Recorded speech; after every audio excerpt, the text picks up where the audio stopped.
Hello, and welcome to another stream of Pokemon Legends Arceus Live. My name is Ectric, and we're here in yet another stream where we will be, once again, trying to get this frickin' shiny Eevee. It's been so many streams since I started trying to do this, and it just will never happen. There's that fucking Hey, girly. Pseudo, thank you so much for joining. Good to have you in. Hope you're doing well. Thanks so much, Crunchy, as well, for joining the streams. Oh, I didn't pin your like goal. Hold on. Please stand by. There we go. All right. I bet naked $50,000 on him getting a shiny. Hey, that's not very nice. I swear I'll get it eventually. But yeah, we're going to be doing some shiny Eevee hunting, so we're going to see how it goes. And yeah, it should be a fun time. Hope you're excited for it. If you've not yet liked the stream and subscribed to the channel, consider doing so so you can catch every single one of these as they come out. Regardless, though, thank you so much for joining. And Crunchy, welcome in. Streamer, Soyjack Pointy. Ah, lovely.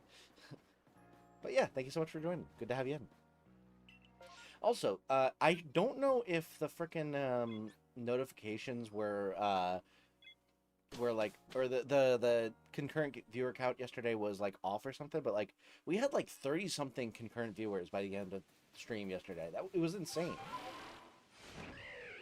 Like no one was chatting, so it was either a lot of lurkers or like the numbers were off, but like it was crazy. Welcome in, Doodle. Good to have you in. Oh yeah, also, ooh, trees, neat. My wife is on a business trip, so we have Lola in the back. Although I do have to say, Lola's feeling under the weather. She's a bit sick, so if you hear a little bit of coughing, that's probably Lola. When we went on the trip to, oh my goodness, Alpha Eevee. When we went on a trip to our trip to the wedding and stuff like that, we put her in doggy daycare, and unfortunately, we think she got kennel cough. But yeah, so she's been coughing up a little bit, and a little bit more lethargic, which is just really sucks to see, because she gets herself excited and wants to be energetic and stuff like that, but then she starts like coughing and stuff like that, and I just feel so bad. Dipper, welcome to the stream as well. Good to have you in. Well wishes to her. Yeah, she's hopefully on the mend soon. I'm gonna bring her to the vet on Wednesday, just to make sure it's nothing more serious than kennel cough. There's not really much you can do for kennel cough, unfortunately. It's basically doggy cold, but gonna make sure that it's nothing more serious and that she's just got rest and not serious exertion are the only things that she needs. But yes, I have the house to myself with Lola. Also, I found out the other day that my for those of you who don't know, I did track and field in high school, and I was a thrower. I found out I am 9th all-time in my school for shot put. And I was 17th. This is a test of the emergency long-winded pseudo TTS message service. Please stand by for alert message to begin. Oh no. Thank you for your patience.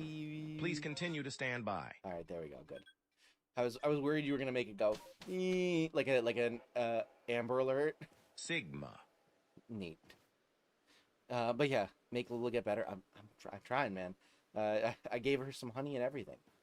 She did enjoy the honey, but it did not seem to like fix it. So we'll see. But yeah, 9th overall in shot put, and then 17th in discus and 17th in javelin. I'm pretty proud of that. It's a small school, so like not all that impressive, all things considered, but still. It was also really funny because the reason that it came up was that I was talking with some of my high school friends the other day, and they had been talking about this, about track and field stuff and all that, and they went on the website to like look up the records for our old school, and when they looked it up, they saw that my wife, who was a runner and not a thrower, was number 19 all time in discus. The problem with that is she never threw discus. So they asked me like, when did your wife throw discus? I was like, she didn't. And they're like, well, she's 19th all time. I was like, what? So the next morning, I was like, I can't believe you didn't tell me that you had a secret discus career behind my back. We were dating at that point, and she started laughing. She's like, "What are you talking about?" And I showed her, and she just couldn't stop laughing. It's very funny. Like, for clarity, she when we first when we were like freshmen, they would have us uh, try out basically all of the different like areas of events you could do. They'd have you like do long distance running. They'd have you do like sprints, and then they'd have you try out like throwing and stuff like that. And when she did her throwing portion, she nearly dropped the shot put on the coach's foot, and was told she was banned from throwing. so, so her throwing discus better than I did for my first 2 years of throwing did not sound all that plausible to me. Can't believe she did that. I know, it's crazy. Getting my Should learner's permit Ectric's tomorrow. wife's 19th place title be renounced? Discuss. Nice. Ba-dum-bum-ba-dum-bow. But yeah, it was very funny. I was looking at some of the other records, and like there was like the website's not all that accurate. I feel like my numbers were accurate, but I have a feeling some of them weren't accurate. There were a couple of throwers that were like sophomores when I was a senior, so 2 years younger than me, and they, you know, they were decent, but like one of them is like third all time, and like threw like above the guy who just casually admitted to doing steroids, and he also apparently is 7th all time in the 400-meter race, which wasn't something he ever did. So the website's not exactly all that accurate, but like it was still interesting to see.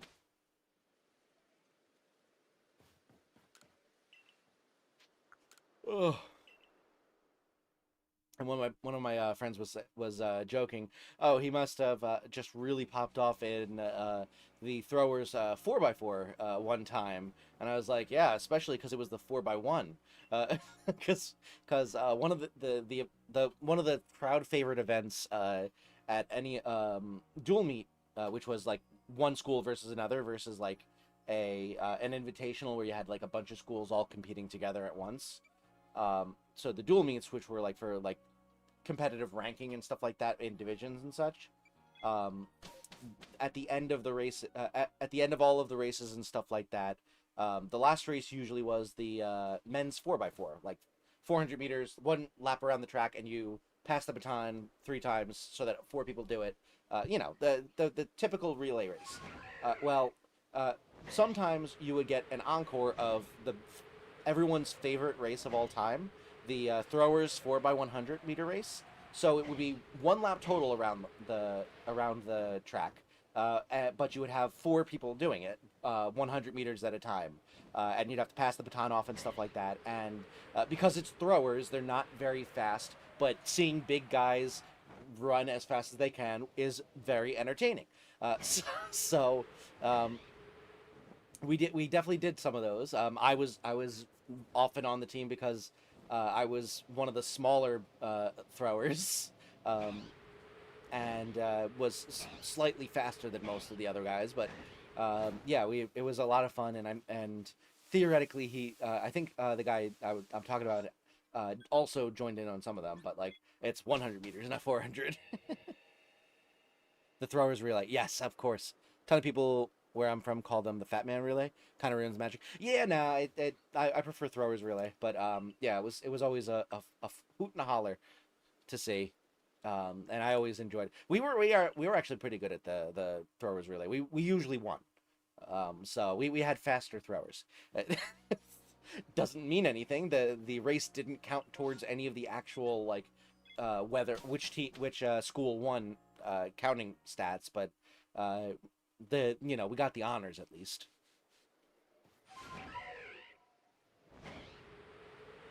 But yeah, I always loved doing those. Those were so much fun.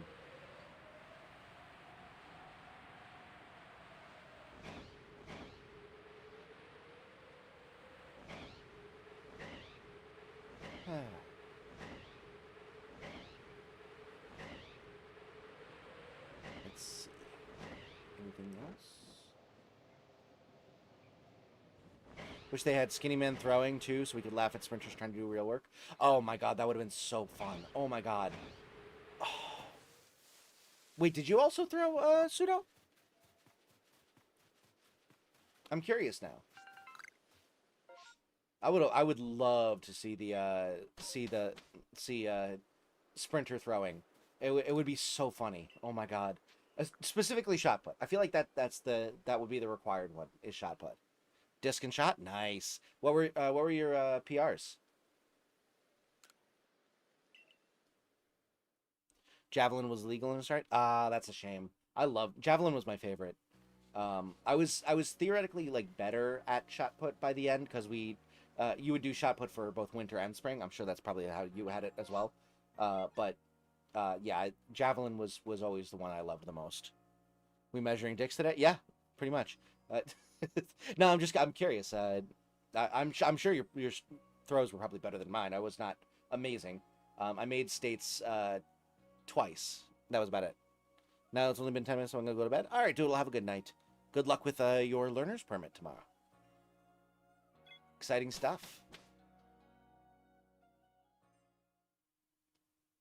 Disc 109, shot 32. Nice, nice. I think disc I was only at like 90 something, so you have me beat there. But my best ever throw was my last meet ever at State's senior year in spring, and I threw 39 feet 3 inches. I was so close to breaking 40 feet, but I never got there.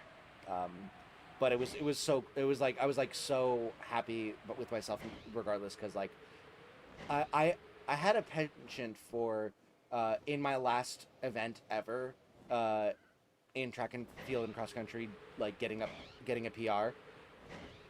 I did it with shot put. I did it with my cross country 5K. I think I probably did it with discus as well. Javelin I did not, but that's because I pretty much had constant tendonitis in my knees, and probably still do to this day. I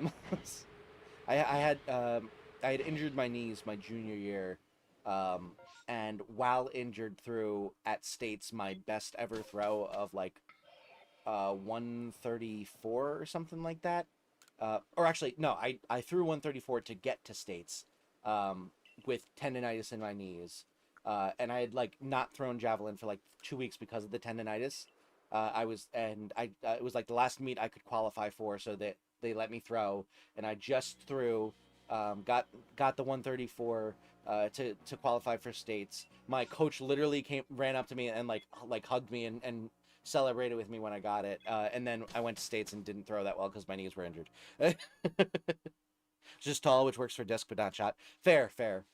Yeah, that the range probably helped. I'm not that tall, so being a little bit more stout probably helped with shot put.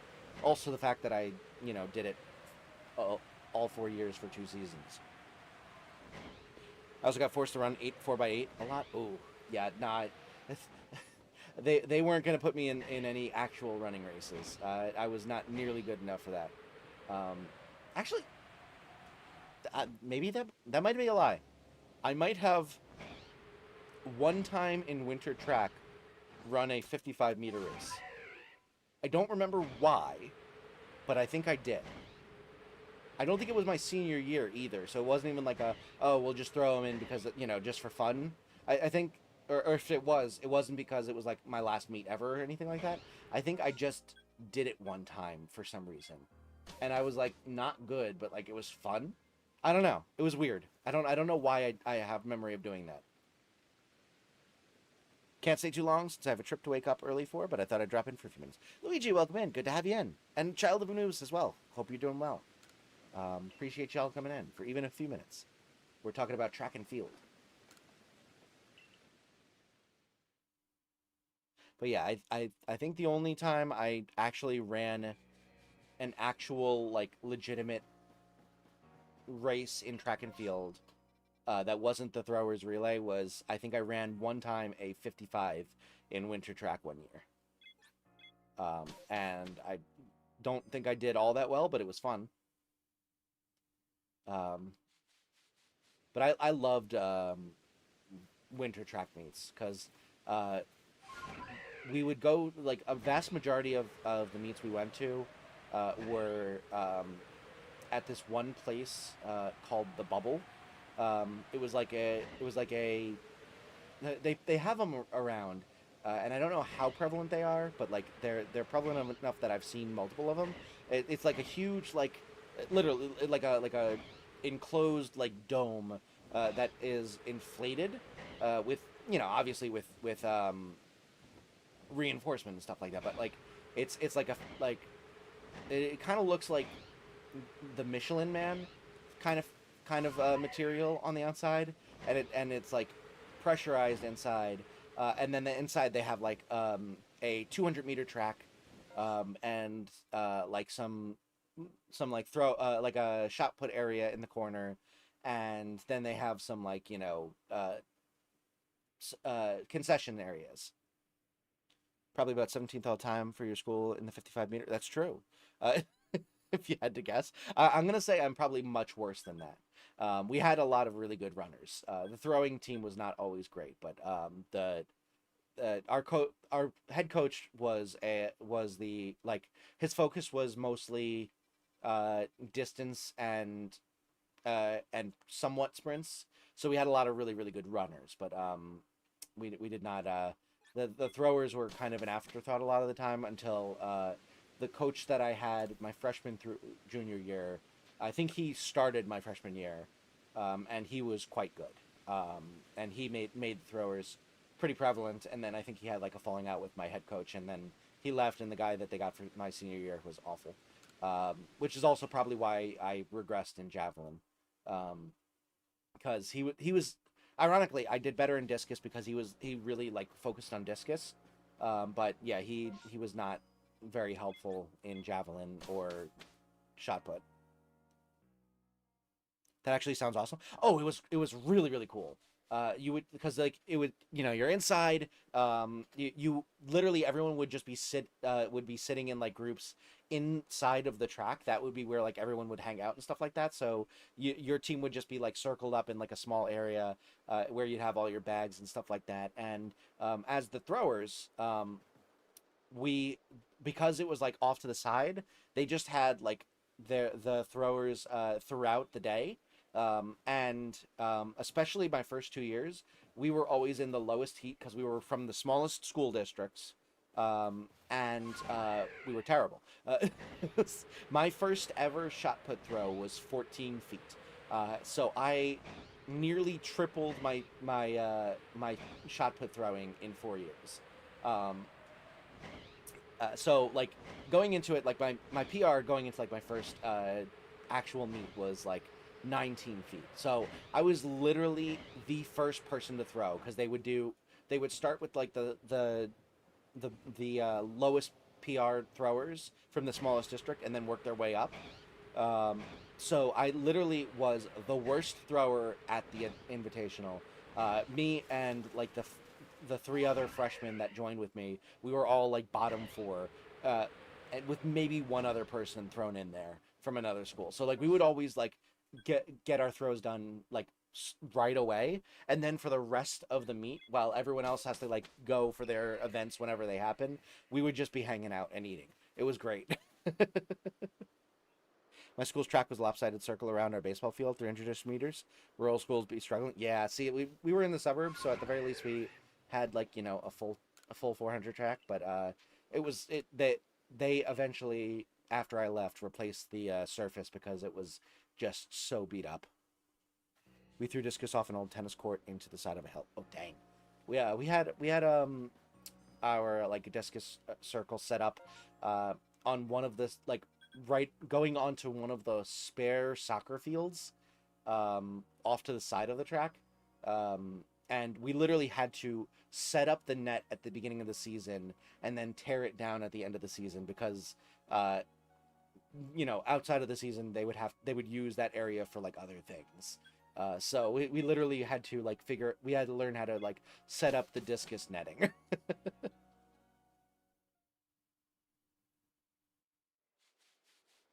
Made of gravel with plants up on it. Oof. That sounds like a terrible time to run. But yeah, I started off being really bad. Luckily, by the my senior year, I had soccer wait. fields, doodle pip, oh, ha ha ha. Is it because he's British? Is that why you? That's funny. But yeah, but by my senior year, I was starting in later.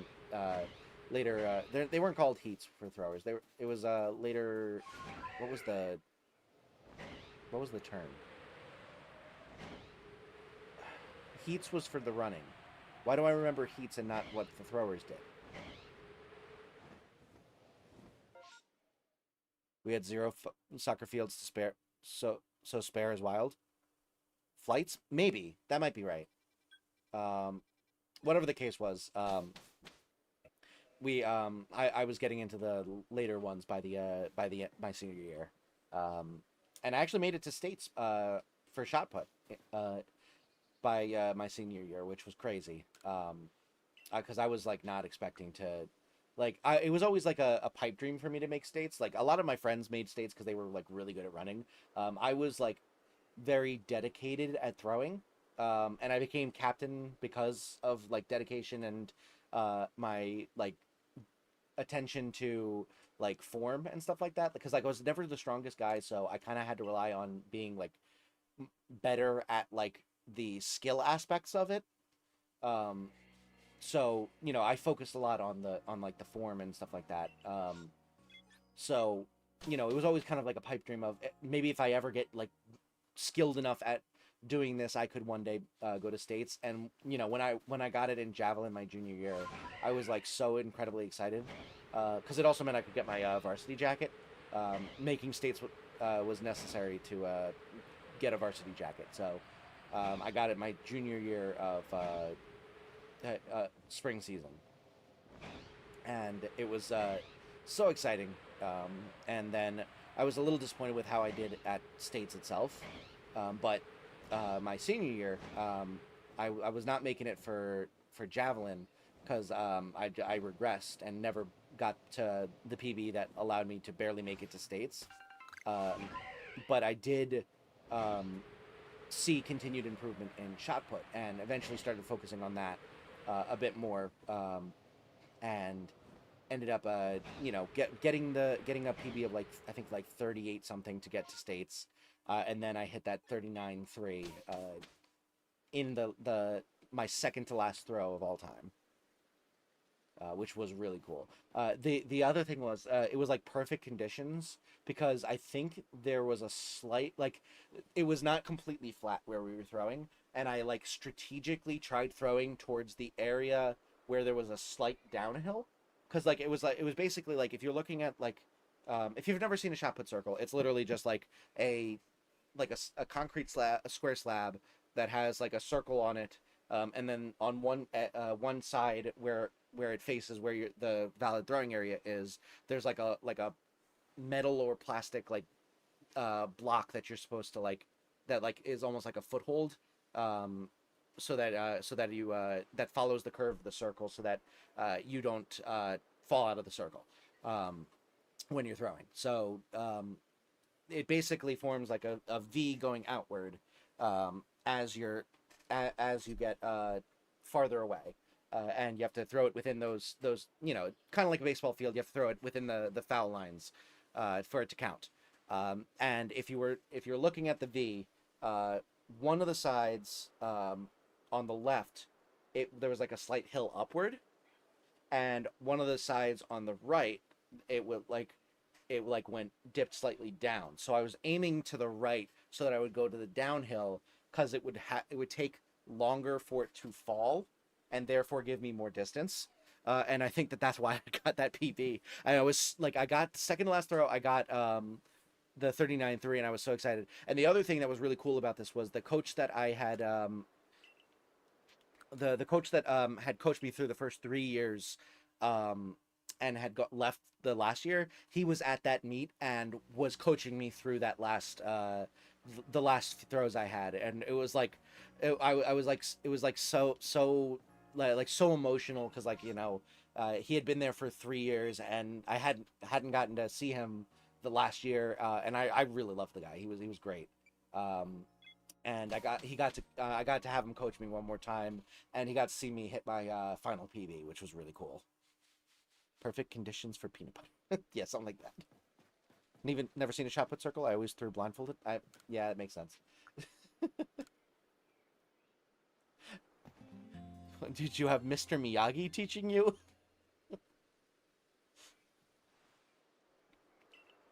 Yeah. But yeah, I was that was such a cool memory.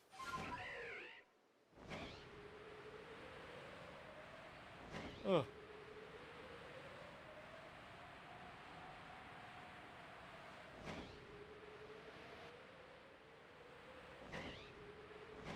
Actually, now that I think about it, I think the coach, my actual throwing coach, didn't make it to States because they had like limited space on the bus, and they only brought like a couple coaches, and he wasn't one of them. So it was literally like I literally didn't have a coach for my last throws, but then my old coach happened to be going to States with another school, and saw me there and ended up watching me throw, which was awesome. But yeah, I remember getting the 39.3 and being like, I'm so close. If I can just get slightly farther, I can break 40. And then I think I threw like a 38.9 my last throw ever. And I was like, well, you know what? 39.3 ain't nothing to sneeze at. I got a PB on my last ever, in my last ever meet. I can't complain. The other thing though was like, theoretically, if I had thrown like a 40 something, I might have moved on to the next section of states and had another meet. So it was actually a little bit like, theoretically I could go farther if I do well enough today, and I got a PB. So if I push it even farther, maybe I get another meet. It didn't happen, but that's all right.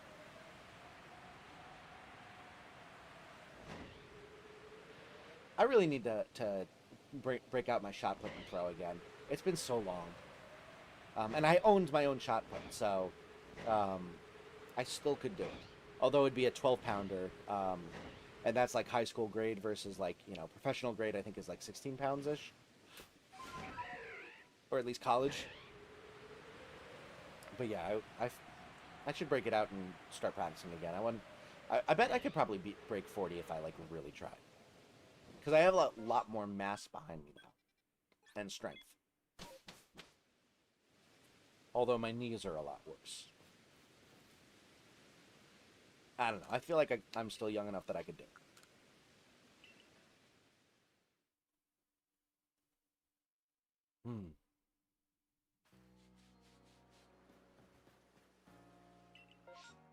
Oh, also, another fun fact. I started creating some code that will allow you to to bribe me officially. Basically, I'm creating some code that will allow you to earmark any donations that you make for specific things.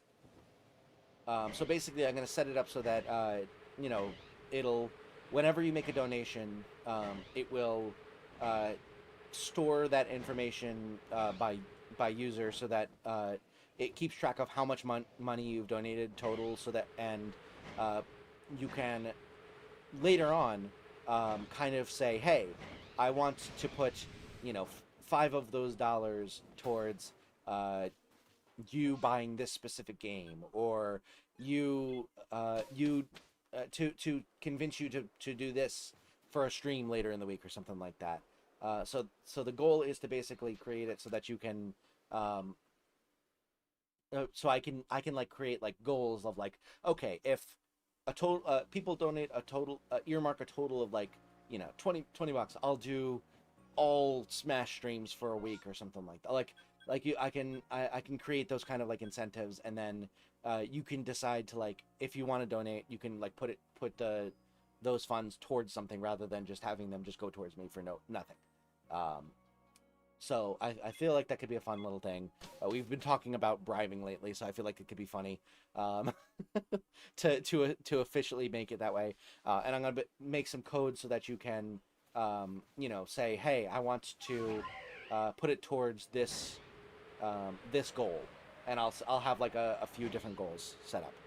I want to put 6 months worth of Ectric bucks towards BG3 sometimes on not Wednesdays because that's my established hangout day with one of my besties. You got it. I was already planning on doing Baldur's Gate, so that is very easy to retroactively be bribed about, and not doing it on Wednesdays. You got it. Maybe I'll make it my either Monday or Tuesday, depending on which day I'm free, streams when I start the series up. Joe, welcome to the stream.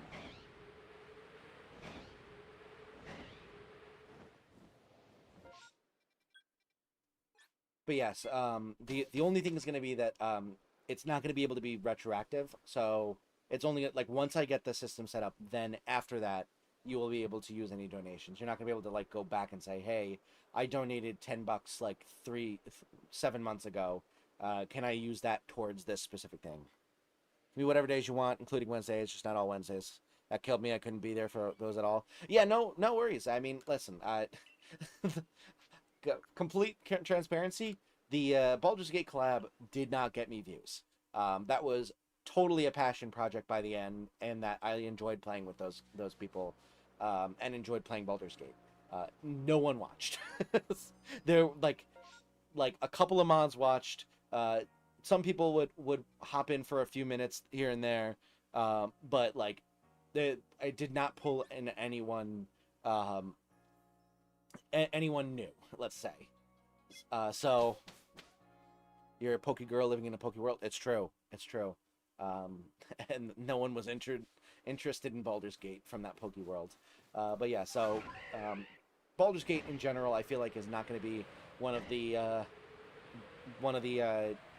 marquee level stream series that I'm going to be doing on the channel. It's much more going to be like for those people who are like into it, they're really into it, and then everyone else kind of just skips that stream. So scheduling it around one of the people that is very interested in that series, probably a good idea.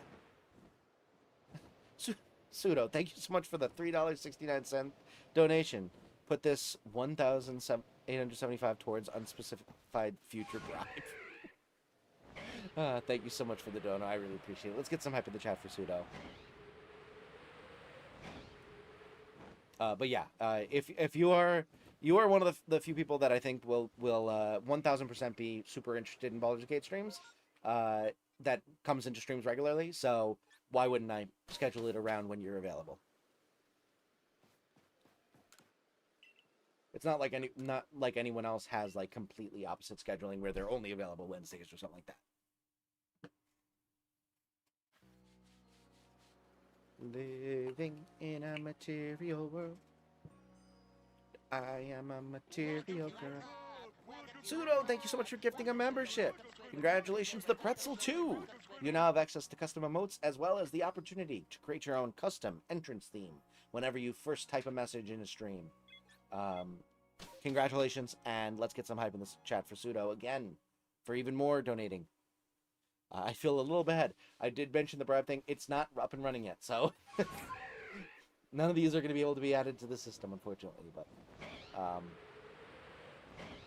the goal is to basically allow you to like earmark stuff, and also allow you to unearmark stuff if you like change your mind, as long as it hasn't already been like redeemed. So like, for example, if you like donate, if you really want me to play a game that like costs like $10 on Steam, and you like donate enough to get to $10 on get me $10 so that I can buy it or something like that. Once I've bought it, you're not going to be able to then say, oh, I changed my mind, I don't want to earmark it for that anymore. It's going to count towards that. But if you were to like earmark it for that, and then before I buy it, you're like, I changed my mind, you can, revert. You can unearmark those donos, and then it'll be it just the goal will no longer be met or something like that. So I started coming up with some code to do that today, and it was fun coming up with that kind of stuff. It was also interesting because I decided that I'm probably going to try and use JSON formatting for all of the data storage, because there's going to be a lot of like information that I want to store, and storing it in text files is just really like inconvenient when you're trying to store that much info. So I think using JSON formatting is probably smart. So I'm gonna use that, and I'm excited about it because it's fun to create those types of dicks. Pseudo, thank you so much for the 150 super sticker. Let's get some hype in the chat for the peach with that looks like a butt.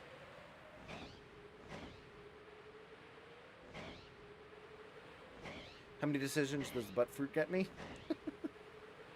Listen, you could you can still obviously unofficially bribe me, or like you know, just say, hey, I'm bribing you. But like, in order to like use the official bribery system that I'm implementing, it has to be implemented before you send the donuts. It's not going to be able to pull historical donation data.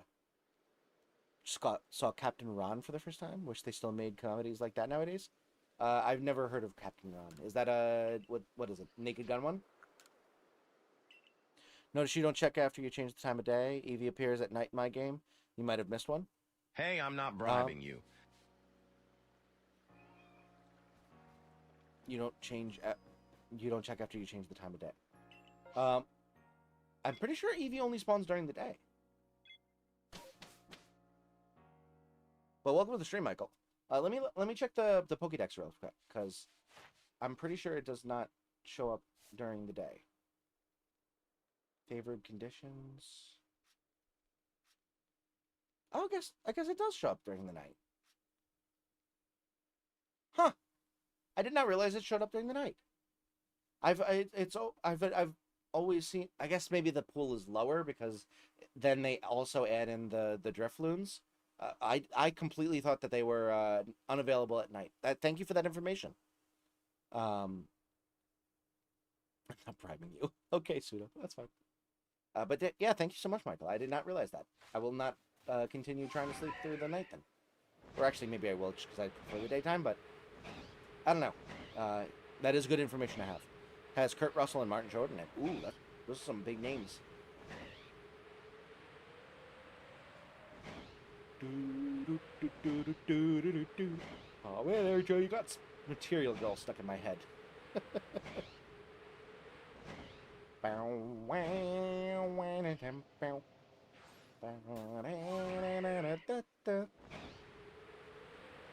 Problem is, I don't know any of the words except for Material Girl.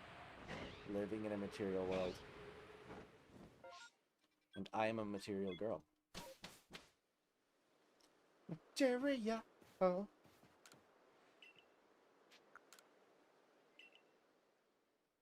Oh.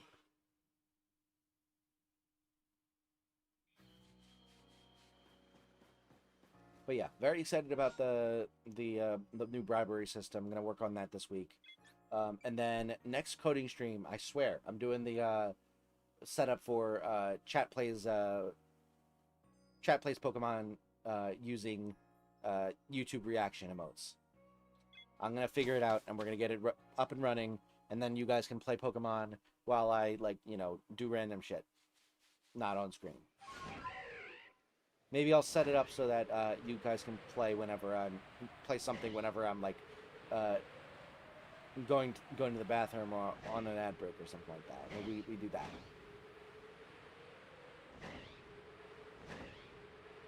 Whatever the case.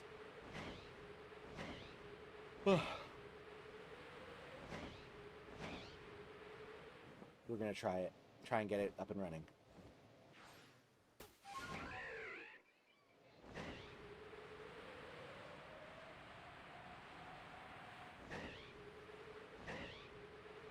If I were robbing you, it would sound something like this. Hey, I'm looking for someone to get rid of this stinky bag of...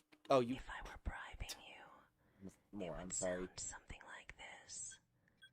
Hey, I'm looking for someone to get rid of this stinky bag of cash I found in the toilet. Can you help me out? remember if I did this loop. That's very funny. I think I said it better. I about halfway through I realized it was a TTS message, and me reading it out loud defeated the purpose, but you know, whatever. I definitely did this loop already, it's fine. I'll do it again just to be safe. Live in a material world.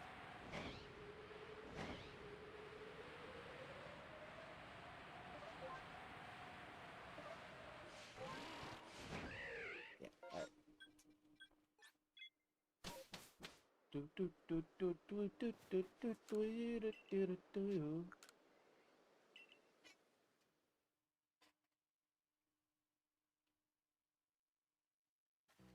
The peach is still on the screen. That's very funny.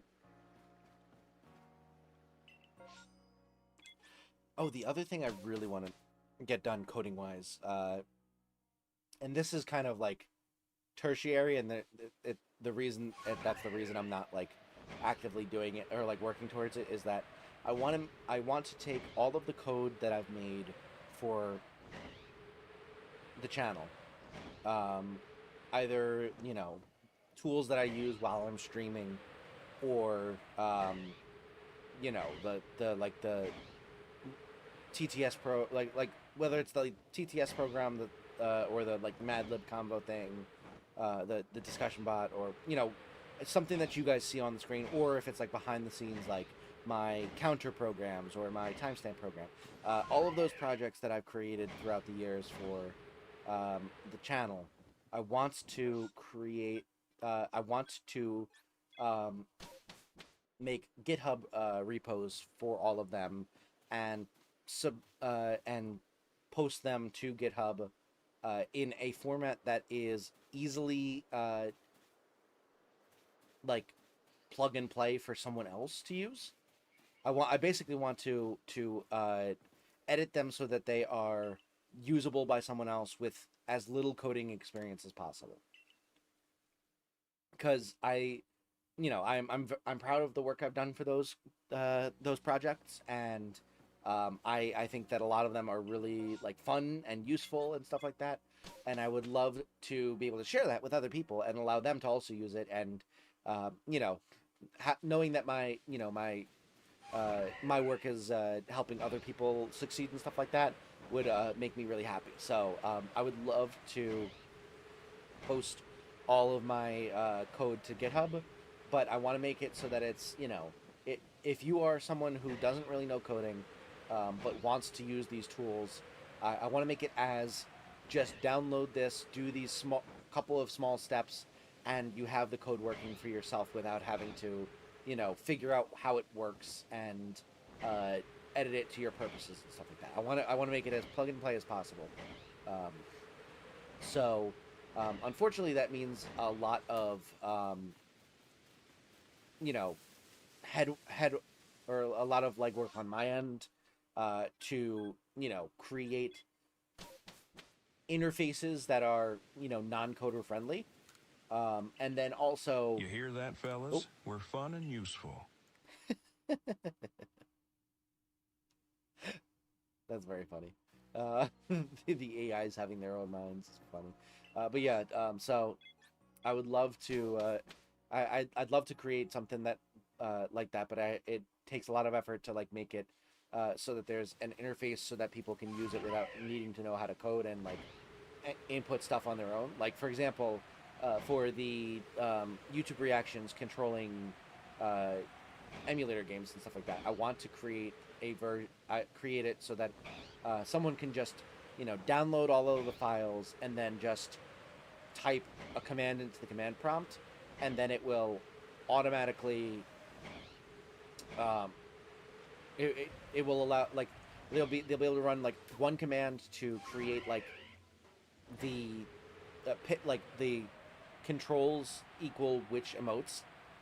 So for example, saying if there is a smiley face, that means an A press or something like that. Like just one command pulls up a program that like defines those button presses, and then another command you run that will automatically pull in those translations and just automatically read from your stream and get the reactions and then turn that into button press. Like I want to make it so that you don't have to like learn anything about coding to know, you know, how to install Python packages, and you don't have to like figure out how the code is working to do that, so that you can like implement it in something that you already wrote yourself or something like that. I want it to basically just be like, you type a command, you run this.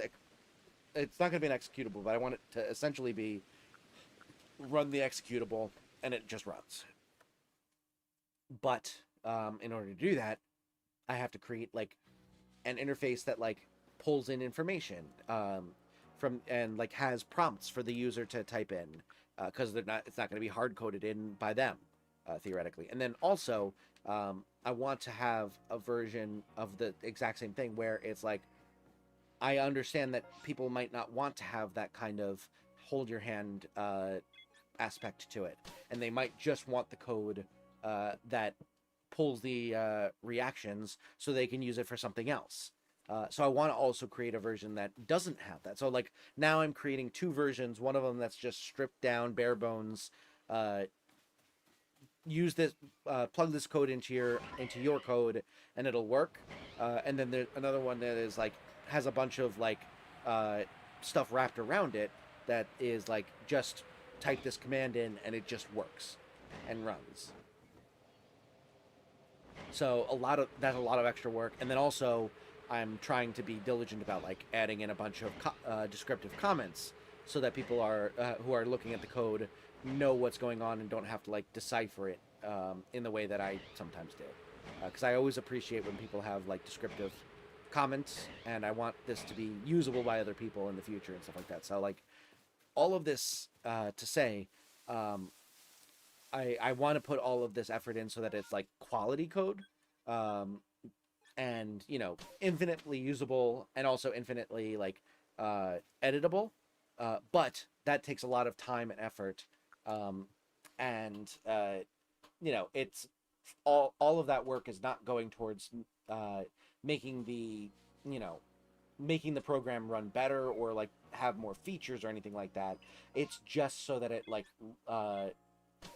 works better for other people. Like all of this is like a lot of legwork and effort for projects that are already done. So it's kind of hard to like feel like I can set aside the time to do those aspects of it when like there's a bunch of projects that are incomplete that I want to complete, that will, you know, if once I finish that project, I will have at the end of the day something that I'm looking to use. Basically, I'm struggling with the selfish desire to complete projects that are going to help me versus making or editing my working projects so that they're usable by other people.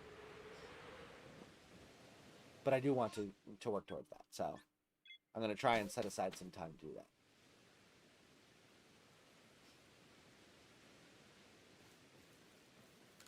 We deem this a worthy goal. Pursue this at any cost to yourself and others. I will. You must. I will do my best. I am going to try and put aside some specific time for that. Also, thank you so much for 7 likes, everyone. I really, really appreciate it. Lovely having you all in here tonight, and I appreciate you hanging out with me and listening to me ramble about coding and track and field and such. And for Luigi's sake, I have not mentioned the game that shall not be named at all this stream. Part of that is also because Ellie is not here tonight, but you know, I haven't mentioned it. I've alluded to it now, but any seasoning suggestions for roasted broccolini? That's a good question. I'm not very experienced in making like vegetable sides. That's been something I've been trying to work on, to be honest, because I am not great about getting extra veggies in without, you know, blending them and adding them into sauces and ground beef. But for broccoli specifically, or broccolini, I guess, I would say I feel like something like a almost like a Cajun sort of seasoning might be good. So like, you know, a mix of like some like cumin and red pepper flakes and paprika and some like garlic powder, onion powder, salt and pepper or something like that. Almost like like a you know, a seasoning like the seasons that you put on like chicken that you would put in like a quesadilla or something. Feel like that could be good. Give it a little bit of a kick. And if you wanted to, you know, add a little bit of extra stuff, you could probably saute or roast the broccolini with some like minced garlic in there as well. Give it a little bit of give it a little bit of extra flavoring and crunch and stuff. But that's up to you. I'm half Italian, so there's no such thing as too much garlic, but I understand that other people might have a differing opinion on that.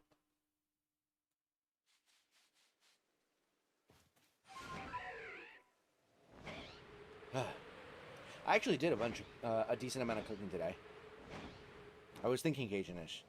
My other route was white pepper, sage blend. Ooh, that could be good too.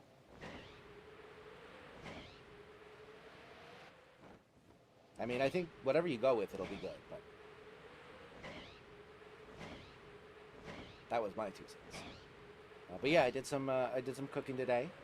I had thrown some chicken breasts in a marinade the other day, which the marinade was literally just like olive oil and some like oregano and thyme and stuff like that, just to like make it a little bit more flavorful when I grilled the chicken. But I had some of that in in marinade, and I made bacon wrapped pan cooked chicken to put on sandwiches. I make the I've talked about this before, but I make I've come up with a recipe that like somewhat mimics a panini sandwich I used to get at a cafe near my old work, and it was like a chipotle chicken panini, and it had like bacon and chicken, and then it had like a chipotle sauce and like pepper jack cheese, and it was really good, but it was expensive, and I tried to recreate it. And the first time I tried to recreate it, I also like made my own chipotle sauce, and the chipotle sauce was like decent, but it was like too sweet, and it like wasn't the same, so I just kind of was like, I don't think I'm gonna do this again. I kind of like put off eating it a bit, and then the chicken and bacon started to go a little bit bad, and I just ended up throwing out some extra chicken and stuff like that. So it was a little bit disappointing the first time, so I wasn't gonna do it again until I found Boom Boom sauce, which I've talked about at length at this point. But Boom Boom sauce is like almost like a chipotle mayo condiment, and I was like, ooh, this would be perfect for those sandwiches, and might actually be essentially what they use. So I tried it, and I made it again, and it was delicious, and the Boom Boom sauce was like perfect for it. So I have made that a more frequent recipe that I do, and I'm doing it again this week. So I baked I marinated the chicken overnight, and then tonight I threw some olive oil in a pan, and then I wrapped slices of bacon. Ooh, possible EV here. Let's go for it. I wrapped some bacon around the chicken breasts, and then I just threw them in the pan, and I cooked them until they were the chicken and bacon were cooked through on both sides, and then I cooked all of the chicken and bacon for the week and stuff like that. And then what I took some ciabatta rolls, ciabatta rolls. Oh my god, I can't speak. I took some ciabatta rolls and slice them in half. Put some Boom Boom sauce on the bottom, or on one side. Put the chicken on top of the Boom Boom sauce. Covered it in a slice of pepper jack cheese, and then I put it in a toaster oven and toasted it, and then made myself two sandwiches that were Chipotle chicken, and they are freaking delicious. Could not recommend more. So good. Boom Boom sauce is the bomb. And holy cow, does the recipe work?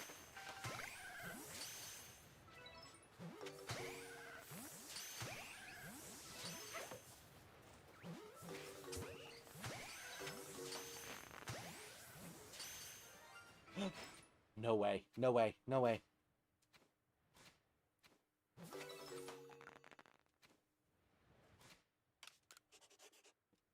Please tell me that that's a shiny Eevee. Where is it? Where is it? Where is it? You motherfuckers. You got me, didn't you?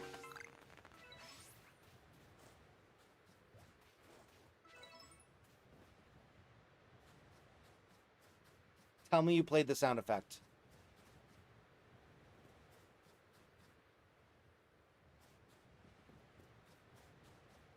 I think you guys played the sound effect. I'm going to reset just in case. Because I don't trust it for sure. But I think you guys thoroughly got me, and that was really mean of you if you did. Did you make the boom boom sauce yourself? No. They have like little you know, like serving cup size boom boom sauce containers at the grocery store, so I bought some of those. I also bought a ton on Amazon and had them shipped here, so I have a large stock. There it is. It wasn't fake. It wasn't fake. We finally got it. I'm so glad I went back and let's go. Let's go. We finally got it. Oh my god, I thought you guys fooled me. I thought you guys fooled me. Oh. We finally got the Eevee. Oh my god.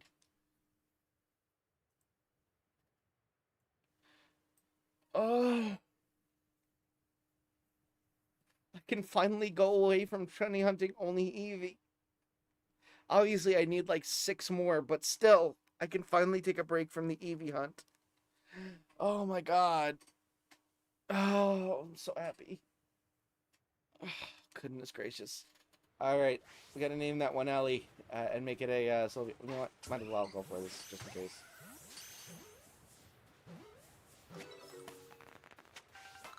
Alright, I'll save one more time.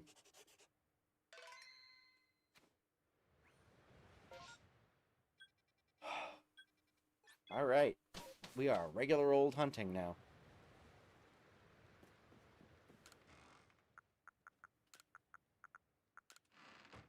Also, Crunchy owes me $50,000.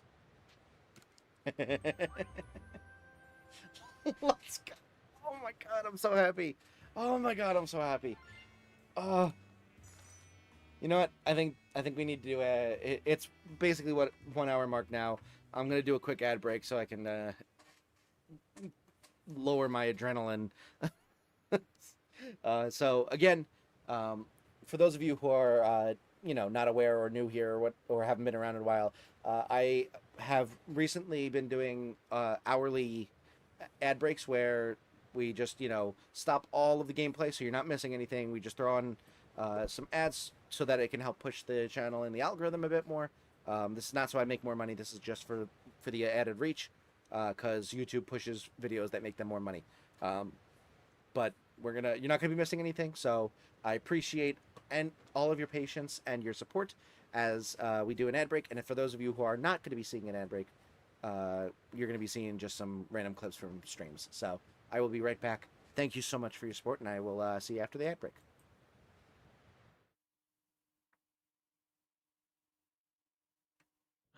Where have you been all this time? Dead. Spoiler alert.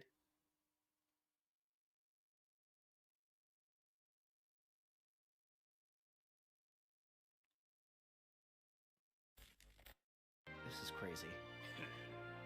Nice going, you two. You guys were totally amazing in this little adventure I like to call The Legend of Groose. Never change, Groose.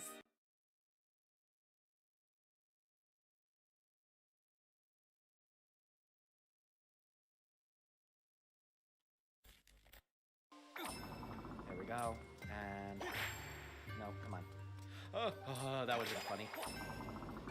Fall off the edge. Ridiculous. And we are back. Thank you again so much for your patience. Again, I apologize that is necessary, but it does help push the channel to more people. So I appreciate you bearing with me, and we're going to get right back into the action. Thank you so much for your patience. And if you didn't get ads, then you got to see some shorts, including The Legend of Groose. All right. I don't have to go here now. I can go wherever I want. I can do whatever I want now. I am free to do whatever I want. This is amazing. Whew.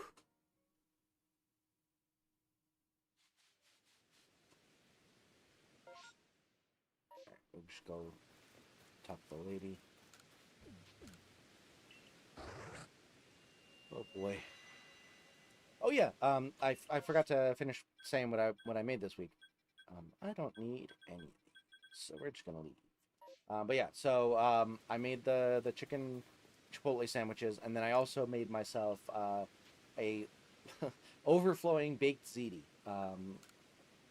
I took some ground beef and sausage, and I browned the meat, and then I added in some like blended spinach, carrots, and mushrooms and stuff like that, because I've been doing that lately with might as well do an AB loop. I've been doing that a lot lately with the ground meats, adding in some extra veggies, just to get the you can add in the veggies and get the extra nutrients and stuff like that, but it doesn't like really alter the taste all that much, if at all. At least I don't notice it. So I have been adding those blended in, because it gets a good variety of like nutrients and stuff like that, and also like the mushrooms help add a little bit of extra like hardiness to it. Carrots give a little bit of extra sweetness and stuff like that, and then the spinach is just extra nutrients. Doesn't really have much of a flavor on its own. So I kind of added that in with the ground meat, and then I browned it, added in some cut up onions and browned those as well, along with some minced garlic. And so I did all that. Meanwhile, I was like cooking some. I decided to do penne instead of ziti, because I had penne and I didn't have ziti. But I cooked a pound of pasta, and then I took some of the like jarred tomato sauce and just augmented it with. I added a little bit of the extra blended veggies that didn't go into the ground meat. And then I also added in like oregano, basil, parsley, onion powder, garlic powder, salt and pepper, to like augment the flavors of the sauce and make it a little bit less sweet. Give it a little bit more of like the herby flavor that a tomato sauce should have in my mind. So I augmented the sauce, and then I made a cheese mix for the baked ziti, which was ricotta, or ricotta if you're American. Not that I'm not American, but ricotta if you're using an American accent, and not an Italian American accent. What am I doing? Let me just go get the munch lax. But yeah, so it was ricotta, some mozzarella, shredded mozzarella, and then some it's basically Parmesan. It's technically Pecorino Romano, but it's basically grated Parmesan cheese. And you mix that together with a little bit of olive oil and make a little cheese mixture. And then you take the pasta. Once it's done cooking, you add half of your sauce to it, and then you add the cheese mixture, and you loosely mix it so that there's still like big globs of cheese in there, but like but like it's like mixed into the pasta. And then you take your brown meat and onions and stuff like that, and you do and the rest of your sauce, and you make basically layer it over and over again. You do layer of a little layer of sauce at the bottom, then you do layer half of the pasta, half of the meat, some like shredded basil leaves. I don't need any of these things, I don't think, so I'm gonna leave. Shredded basil leaves, some more shredded mutts, and then you do a second layer of sauce, pasta, meat, basil, cheese.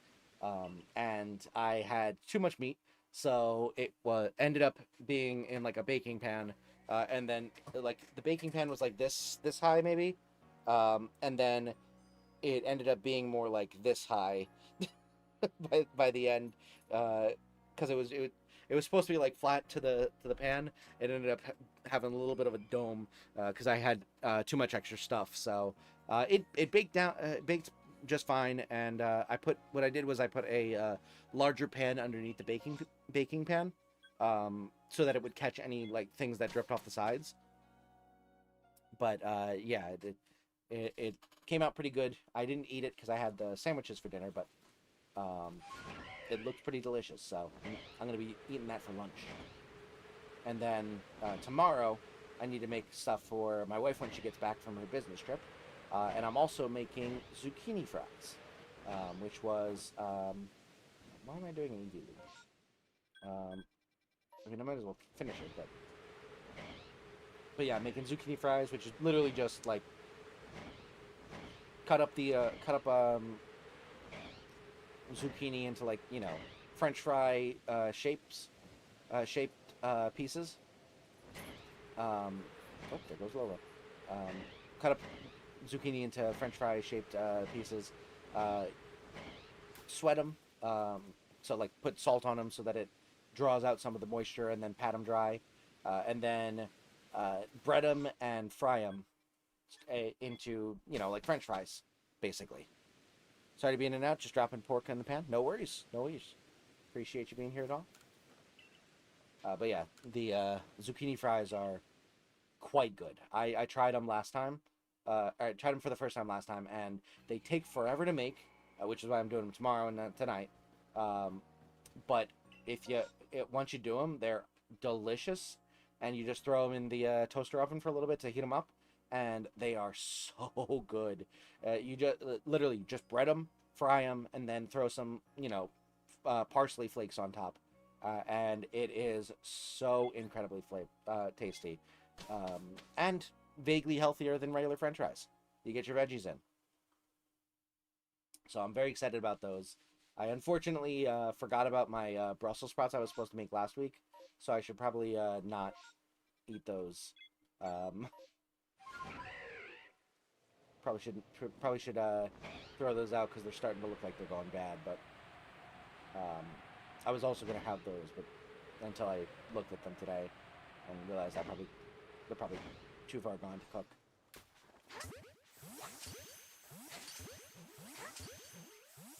But yeah, that's all the food that I'm going to be eating this week. And then I'm making some fried tofu with broccoli, red pepper in like a teriyaki soy sauce type of thing, kind of like a Korean Asian dish type of thing. And that's going to be put over rice for my wife's lunches when she gets back. And then for dinner, she just said she wanted to have sandwiches, so I bought her some sliced mutts and some tomatoes that I'm going to slice and some basil leaves, and she's just basically going to make caprese salad sandwiches. Really? Come on, catch the thing. But yeah, so that's going to be like dinners and stuff like that. So that is the plan. Luckily, the sandwiches I just have to slice the tomatoes, and that's pretty much it. the rest of it's just going to be her, you know, constructing the sandwiches day of. But the other stuff, the tofu specifically, is a little bit time consuming because you have to press it for like an hour to like get rid of a lot of the moisture, and then slice it, throw some oil on it, and air fry it, and then add it into like the broccoli and the red peppers that you're cooking with the sauce and stuff like that. So it just takes a bit of time, but that's okay.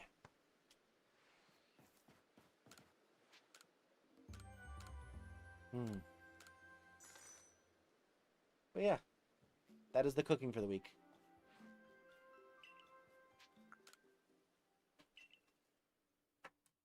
And I am too full to appreciate it right now, but it sounds really good. I think I put slightly bit too much pepper on my pork. It's pork au poivre. Poivre. I don't know how to pronounce that. But I'm sorry to hear that you have too much pepper pork. Would you say that it's Peppa Pig? Oh, Lola, my girl, you all right? Oh, you think? Poor thing. You definitely can hear her, right? You're okay. You're okay. Come on, hop up and lay down. Oh, that's attractive. You're okay. I know. You don't feel so good. Why don't you go to sleep? Why don't you get some rest? Get some rest. I know. Poor dog. Unless you do a steak up, poivre. Poivre, okay. Not pork. Or usually do a steak up poivre. Gotcha. You're okay. You're okay. I know. You're tired. Don't feel so good. You're okay. You're okay. Okay. My poor dog. I wish I could help more. I wish I could help more. This poor girl. Got a bad cough. Yes, I know. I'm not paying nearly enough attention to the dog. This is a travesty. This is a travesty. I'm doing so much talking and none of it's to the dog. None of it's to the dog. Crazy. How could one do this to a dog? Especially one so good as Lola. Alright. I gotta focus again, alright? Don't get excited. You're gonna start coughing again, my girl. It's okay. Oh, I feel bad. Poor thing. I keep getting her excited by, like, I guess, giving her the slightest bit of indication that I'm going to do something interesting to her. And she keeps, like, getting all, like, riled up and then running around. And then because she's running around and, like, hyperventilating, she starts coughing and then she starts feeling worse. And I really wish that I could, I'm stepping on landmines that aren't even existing, because like I'm not actually doing anything that should warrant a reaction, but she's just like so hyper like excited about any sort of indication I might be giving, that she just gets excited really easily. So I there's really no way for me to avoid it, but I do wish that I could help her realize that it's probably best to, you know, not get so excited and just relax. But alas, she just likes me too much. I have that problem a lot.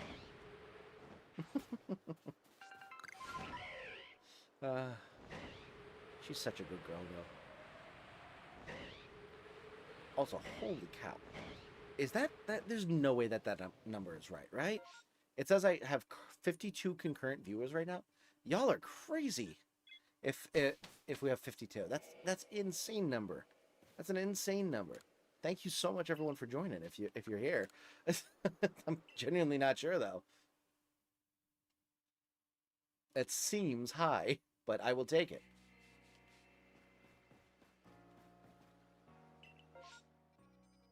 I guess we go here. I guess I'll just keep searching for Evie. Imagine I get 2 in one day. That'd be crazy.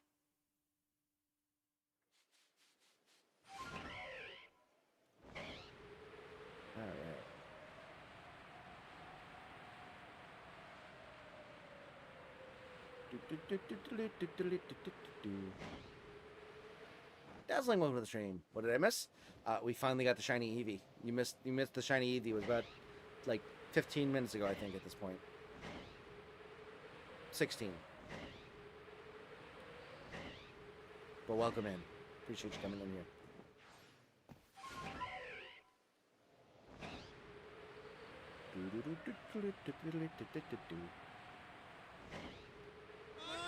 Oh, there are the seagulls.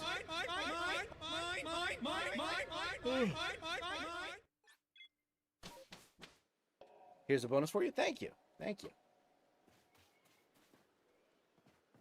Victory screech!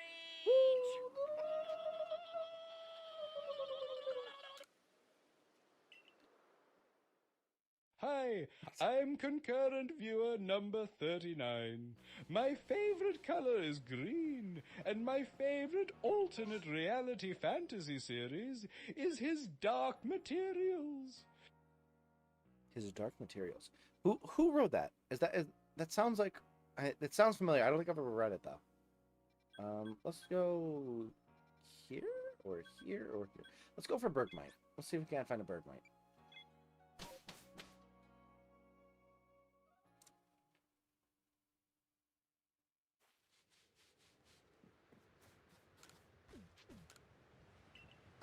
Oh.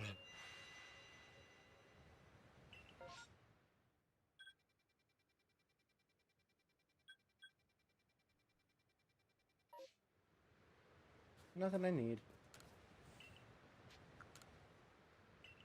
Choose one person in chat, not counting me, for the next battle. We got first. We got a first after about 4 to 5 losses in the previous rounds. Let's go to Sudo-Udangle. Considering they're one of the only other people in chat right now. Got a bunch of lurkers, but no one in chat. No, we go here. Probably sounds familiar because the trilogy, the Golden Compass system. Ah, okay. Yeah, I've seen the Golden Compass movie. Seemed very interesting. Kind of interested in reading the book as well, but I have not gotten around to it. Look, I won. There you go. Actually, one of the things that I've been doing a lot of reading recently. Actually, oops, I meant to go talk to the lady first. But yeah, so I recently started going on Libby again, which is an app that allows you to like put in your library card and use it to borrow audiobooks for free. So I had been using it earlier this year and enjoying it, and then I kind of fell out of the habit, and I had some holds that like lapsed because you like they're not always immediately available. Sometimes you have to like put a hold on them like you would like a regular library book, and when they become available, you can borrow them. So I had some holds, but then I had not borrowed them in time because I wasn't looking at the app. And I realized that was kind of dumb, so I put holds in on some of the books that I had missed, and I promised myself this time I wasn't going Ectric to and forget. Pseudo-Wudo are challenged by the Season 3 Squid Game fighting champions, Mario and Cardos. Cool. But yeah, so I had promised myself I wasn't going to forget this time. So when I got some of my holds came ready, I ended up renting them or borrowing them. But what happened was like all of them came in at around the same time, so I had like a bunch of them, and you can only borrow for up to 3 weeks. So like I was like, I gotta finish these before I run out of time. So I like immediately went to go listen to all of them, and I ended up listening to 3 books in like 4 days. So I ended up finishing Trust of the Emerald Sea, which is a Brandon Sanderson book, which was very good. Roll the 26 for initiative. Do I go first? Yes, you go first. I'll hold my action until after I'm done monologuing. But yeah, so I had I finished Trust of the Emerald Sea, which was very good. Basic premise is, girl lives on an island on a planet that has oceans made of spores that if they interact with water, basically blow up. Or they don't blow up necessarily, but like they create like they have like violent reactions with water to have like specific effects. And the one right next to her like grew huge vines that would impale you if you got them like inside of you or whatever. So oceans are very dangerous, even more so than real life oceans. And basically it's kind of like almost like the Princess Bride, but if Buttercup were to have tried to go save Wesley instead of just getting engaged to Prince Humperdinck, and Wesley comes back. So it was very, very good, very interesting. A lot of a fun read, because it was also like he went into it like trying to not trying to copy or emulate or whatever, but like it was a large inspiration, and it had like that Hitchhiker's Guide to the Galaxy kind of vibe as well. So the narrator was very like sardonic, which was very fun. What do you think about my TTS back there? I think that I will probably lose to Mario and Kartos. I don't know. Peekaboo, welcome to the stream. Good to have you in. But yeah, so that one I read and blew through in a day. That was really good. I then read Devil in the White City, which is about the like 1900 something or like 1890 something or 1900 something World Fair in Chicago.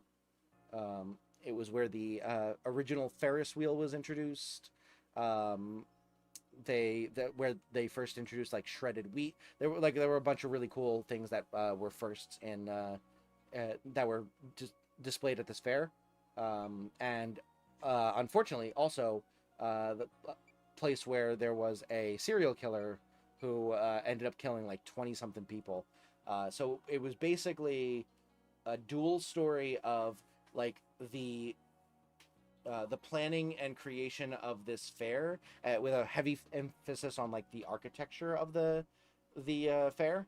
But then it would like cut back to this guy like building a house with like a kiln in it to like dispose of the dead bodies and stuff like that. It was like 70% architecture and like logistics around a 100-year-old fair, and then like 30% like murder mystery thriller. So it was really interesting. Like I enjoyed it. I actually enjoyed both aspects of the book. It is a little weird though. Just got 3 shiny Paldean Whoopers. Dang, congratulations. That's awesome. But yeah, so I finished that. I finished those 2 books like back to back in like 2 days. Or no, The Devil in the White City took 2 days. So it was like 2 and 3 days. And then I had another one another hold come to bear. And that one was called Funny Suspended enough, in the Ectric, Stars. between the first 2 rounds during that squid game, 3 of the players found the honeycombs and ate them all. Unfortunately for them, they got eliminated. Oh, that sucks.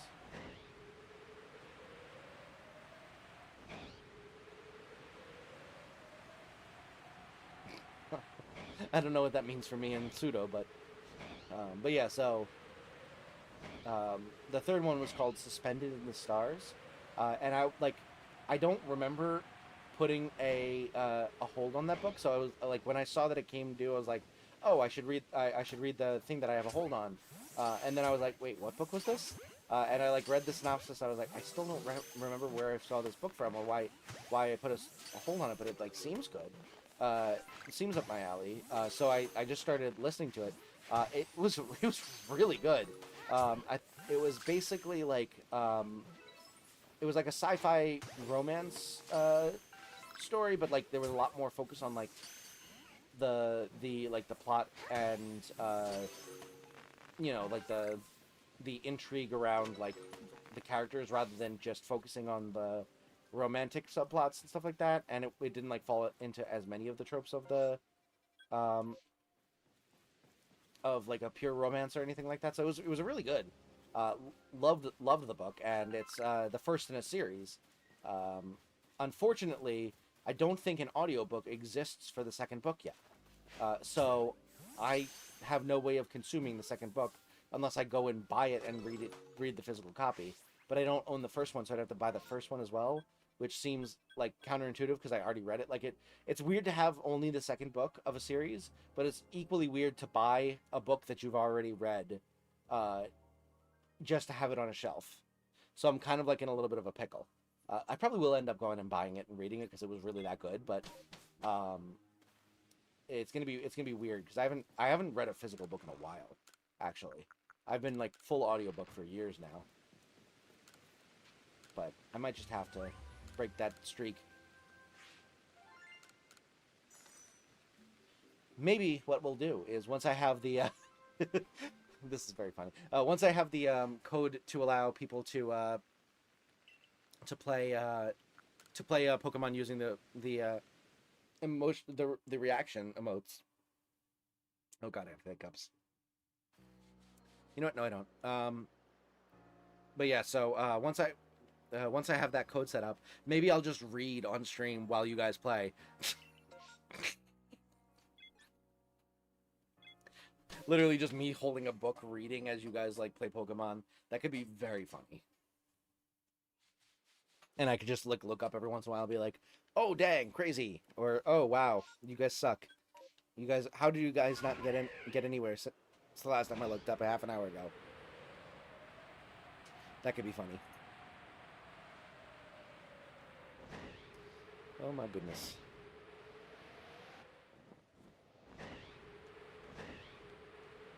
You know, I think today I'm going to try and do a redirect raid rather than just a through the chat raid.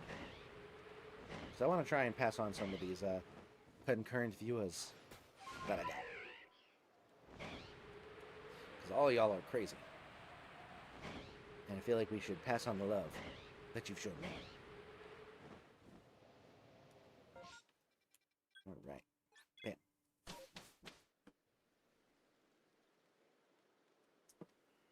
Bam. Let's return to the village. But yeah, I ended up finishing 3 books in like 4 or 5 days, which has been awesome. I'm glad that I got back into it recently. And then the next one I'm going to be reading is Gregor the Overlander, which is a Susan Collins book, not in the Hunger Games series. So I'm curious whether I'm going to like it. It looks like it's a smaller, much more like focused on kids book, but I trust Suzanne. I trust her. In Suzanne, I trust. So we're gonna see how it goes. And worst comes worst, it's just not for me. But you know, Hunger Games is probably my favorite book series of all time. So I gotta show some of her other writing some love, or at least give it a shot. So that's probably the next book I'm gonna be listening to. Gregor the Overlander.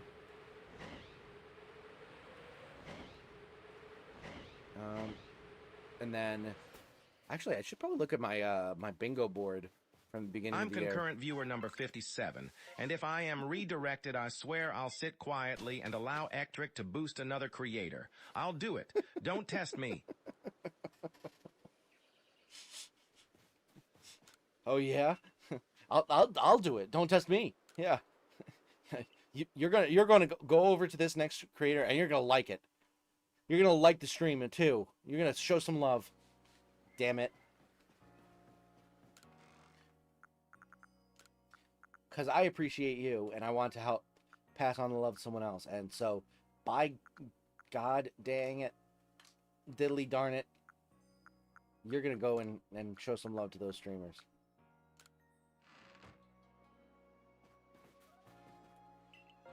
All right. I think we'll probably go and do like maybe 1 or 2 more loops, and then we'll probably call it a night because I want to get off a little bit early because I'm a little worried about Lola.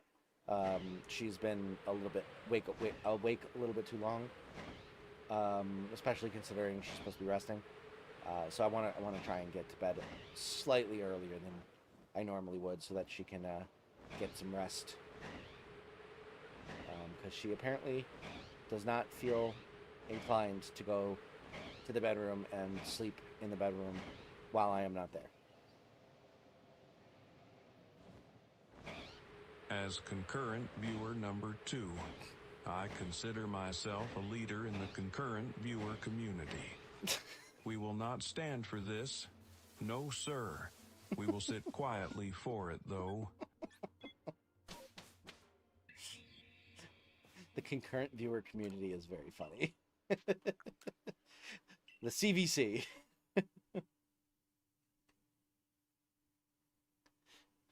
I like that term. The CVC, the concurrent viewer community. They're an interesting group.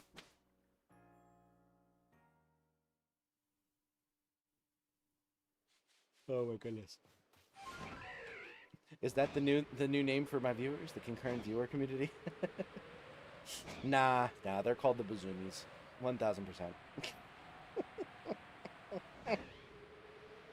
By the way, after the stream, I had to explain to my wife about that whole situation and how it came about, and like the image of the mug that Ming sent to me. And as I'm explaining this, she's like getting more and more like confused, and like also like just like, what the F are you doing? And then when I told her about the drawing of the mug, she's like, why did you feel the need to tell me that? Why did you think I would want to know that? She's like, I don't want to hear about that. Why would you say that? And I was like, well, I needed you to know that exists, and it was number 4 in the search when you look up Jeff Bezos with boobs. I needed you to know because it's extremely funny and also horrifying and cursed. Join the thriving concurrent viewer community on Discord at see link below in chat hall. Come be roomies with these bazoomies. Come be roomies with the bazoomies. That's the new motto of the stream. Okay, now how do I turn this into merch? Oh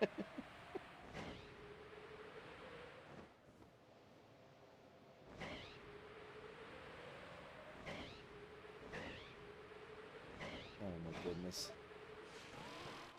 Absolutely nuts. Alright, we're gonna do one more loop and then we'll call it a night. I've been watching too much Dropout Methinks. I actually was watching Court of Fae and Flowers earlier tonight while I was cooking. I'm in the middle of the second episode now. It's been slow progress, but I've been enjoying it so far. Alright, one more Eevee loop, just for good measure, and then we're going to call it a night. We did get the Eevee, though, so that was very exciting. If you missed it, it happened right around the 1 hour mark in the stream.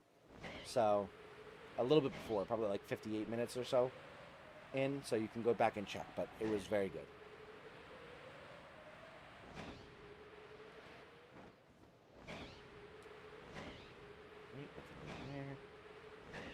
Nothing doing there.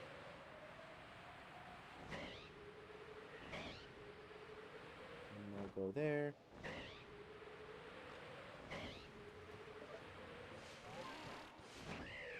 Bam. Got to the second episode of Burrow's End, and they had the most gruesome thing I've ever seen on D20 or Dropout. Content warning if you watch it. Oh yeah, you were mentioning last time about that. I don't usually like look at the screen while I'm listening to it, so I'll probably be fine. As for but who yeah, ate all those honeycombs, those players were Garfield, Lena, and Shaggy. of course Shaggy ate it. And Garfield, too, to be honest. I don't know who Lena is, though.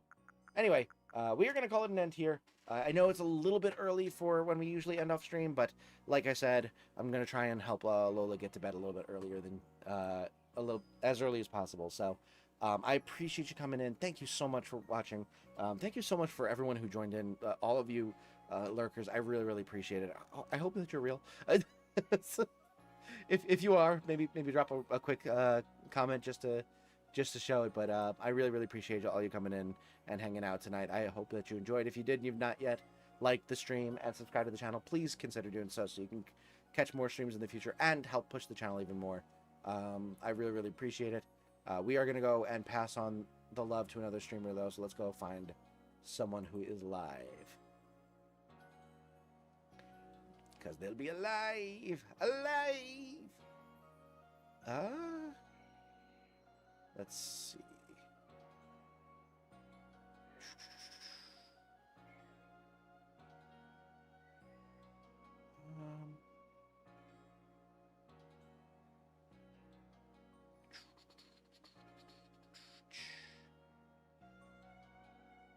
Oh, Snuggy's having a birthday stream. Let's do that.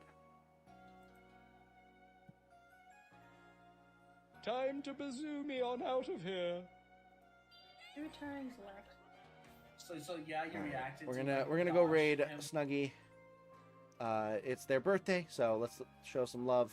Wish a happy birthday. They are in streamer only mode, so we are gonna have to. You're gonna have to subscribe to be able to comment, but I appreciate you. I would love to show them some love, so let's do that. Let's see, edit, customization, add redirect. Search videos from other channels.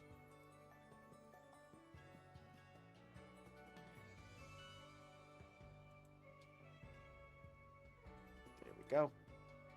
Redirect them. And save.